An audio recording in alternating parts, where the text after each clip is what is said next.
Ito daw may halaman dito, sabi ni Joem. Pag may sakit ka, wala kang panlasa.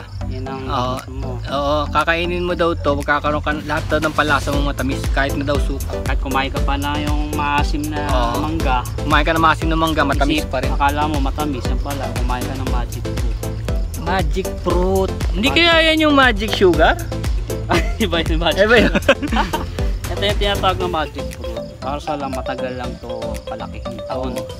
Pero may bunga, no? Abot siya na 4 years, 5 years bago mga ganito kalaki. Kaya sa market mahal din. Ngayon lang ako nakarinig niyan. Tsaka mahal daw to, ginagawa daw tong alak. Sa ibang bansa ginagawang alak, binababad nila yan. Pero as is wala siyang amoy, no? Wala po. Wala Sarap siya. yan sir. Kapag hugasan mo natin, kung gusto mo, try mo yung sukata namin. Hindi ako panlasa kung matamis. Kaso lang, malit lang kasi ito eh, pero Dapat malaki. pero okay naman siya ano naman yan. Pag na-try mo.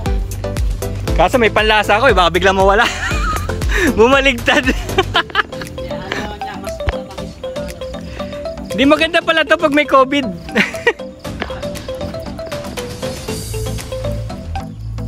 Pwede na mag-asan yan. Pag may COVID. Try mo lang. Testing mo lang. Yan. Ibalatan mo lang. Matigas, no? Yan naman lang. Takpin mo. May puto kasi yan. Oo nga, matamis. Inaan mo hindi mo sa dita. Matamis. Ilagan mo kasi. Para mas damdam mo yan. Tamis lang po. Pwede pala tong parang papakin. Kasi matamis eh, no? Oo.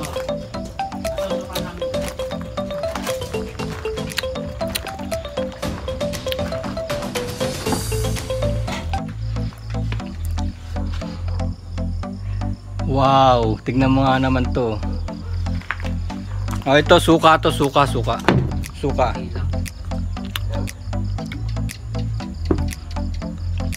My God. Pang klase to ah. Tumamis yung suka.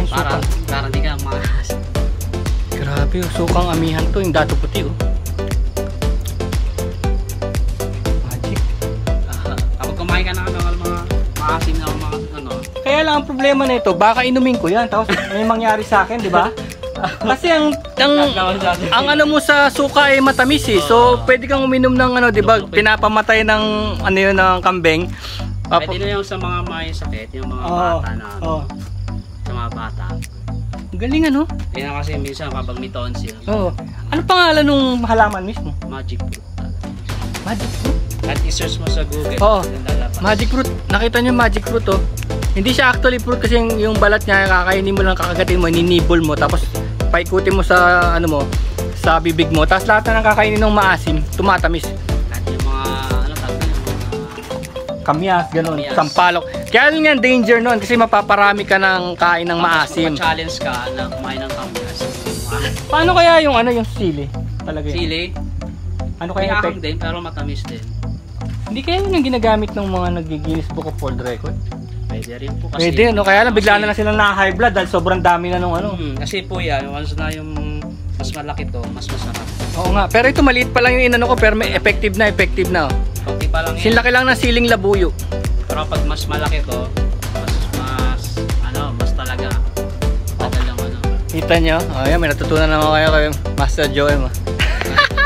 Paano talaga to? Sino ba? Who would know about this magic fruit? Who would know? Sino makakaalam?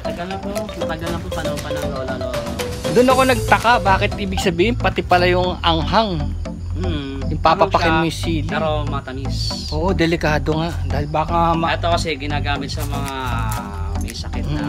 Baka kasi maisang dakot na sili kaya mong kainin. Yun nga lang yung after effects nun, no? Pag tapos na, yun talaga.